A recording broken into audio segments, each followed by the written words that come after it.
I used to live in a world where you knew what was real. If you had a big press with a lot of power behind it and you pushed the button, it bent metal. If you had a big old lathe and you turned it on and you put the cutter on it, metal shavings would come off. The same thing with a mill or a drill press. You pull the lever, pull it down, and you made a hole. If you turn the welder on, grab the tip, pull the trigger, it would make sparks and weld things. If you're going to build a car, you got to have a power plant. A lot of different options. You can go from a big block Hemi to a small block Chevy, both of them blown. Even when you got a plan, you got to make sure that it's going to work and mock things up. Sometimes just a drawing and a tape measure isn't enough. A foam block comes in handy when you really got to make sure it's going to fit.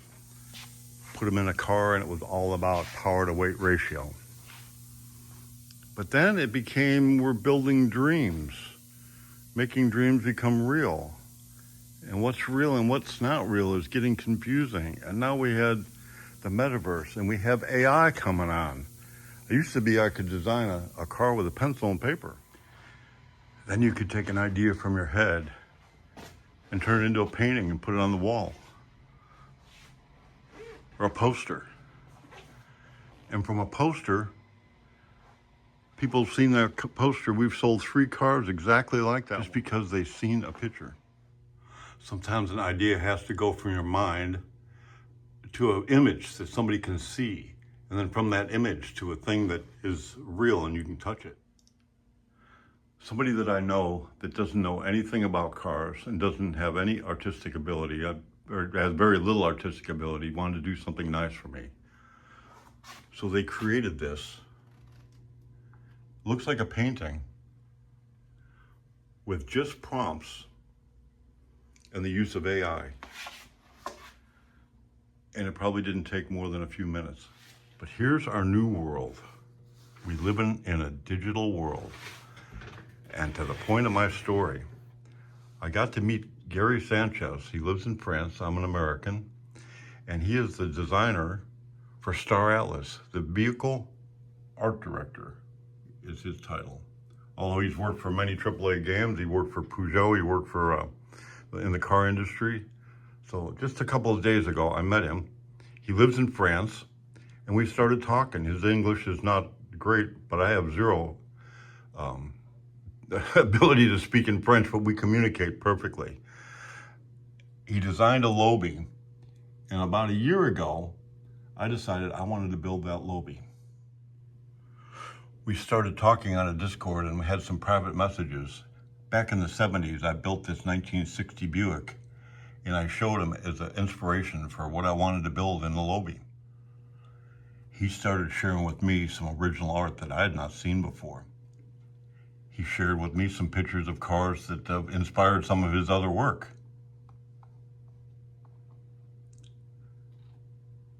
His Lowbie inspired me to take and create a digital rendition. I changed up the motor in the Lowbie and I made it a hydrogen-powered Lowbie.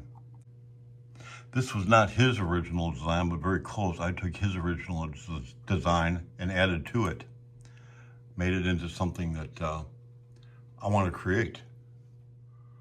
I wanted a twin turbo EcoCore hydrogen powered Lowbie. I wanted to hot rod my pretend spaceship. He shared with me some of his ideas and we talked about 3D printing, a whole nother world. And he showed me some of the things that he's 3D printed and some designs that he's made of different engines. Gary shared with me some more of his original designs of the Lowbie. Here it is in the shop being created. So I shared with him a video. This video was done about a year ago with me working on getting an NDA with Star Atlas so that I could build the Lowbie in person, live, IRL, real. We started talking more and more about design concepts. What could this really look like?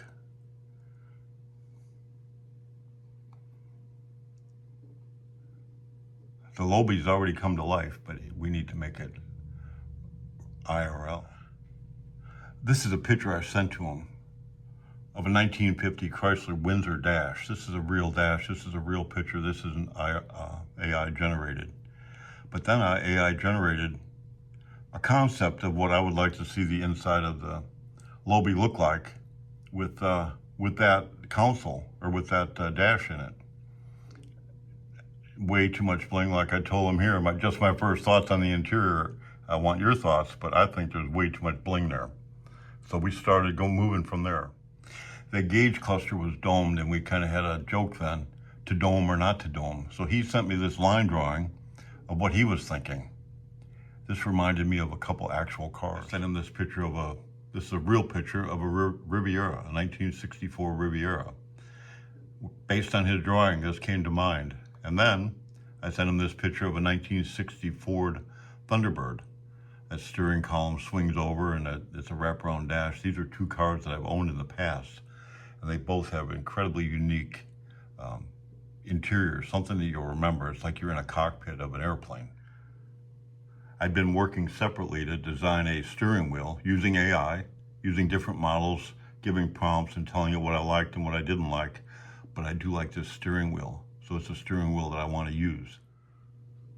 So we started communicating a little bit on a public board. It wasn't just in our private messages. And I posted this saying, this is how AI jumped into my brain after Gary Sanchez jumped into it with a quick sketch. And you've seen that sketch in that other picture, or previously here. And with the help of some old school IRL in real life parts and some 3D printed parts and some human hands, this is what could actually happen simultaneously. IRL in real life, IML in meta life. We are living in a new world. This is a concept drawing I came up with using AI and editing and Gary's original art, changing up the engine and stuff. You can see I haven't put my hydrogen turbochargers on this one yet, but this is pre-motor redesign. This is interior design, but this is my concept car for what I want to build. It kind of matches that 60 Buick that I showed earlier in this video. It matches the color. So after sharing the interior and my idea for motor, I went ahead and I thought about, well, what if this is at a new car dealer? What kind of flyer would they have? So I sent this to Gary, and just to get his opinion. I don't want to, this is his design. I'm not stealing his design. I'm just improving on it. You could, not even improving, I'm making it my design. So I made this flyer. There's the car with the interior, my bubblers, all about the details. It's a retro futuristic design, hydrogen-powered performance, handcrafted luxury interior, advanced suspension system, limited production. Here's my V-twin turbo EcoCore interior. We got a luxury interior. So in the course of very little time, I was able to design this car. Now, sitting behind my desk, I've just got to wonder what's real, what's realistic, what can be done, what should we do? What about the budgets? What about all the other cars on the builds on the wall? These are all these numbers and all these names and stuff that you see here. These are dreams to be built. So what can I do to actually build this car and make it real? Is that realistic? Is that a dream worth pursuing? So the goal, 12 to 18 months from now, I'd like to see a Lowbie that I can drive. Not only that, Star Atlas is coming along and it's becoming a game for real. They've been 5 years, 4 years in development, and it's starting to turn the corner. Not to mention, I've never wrote a book before. I've basically I wrote 5 books now.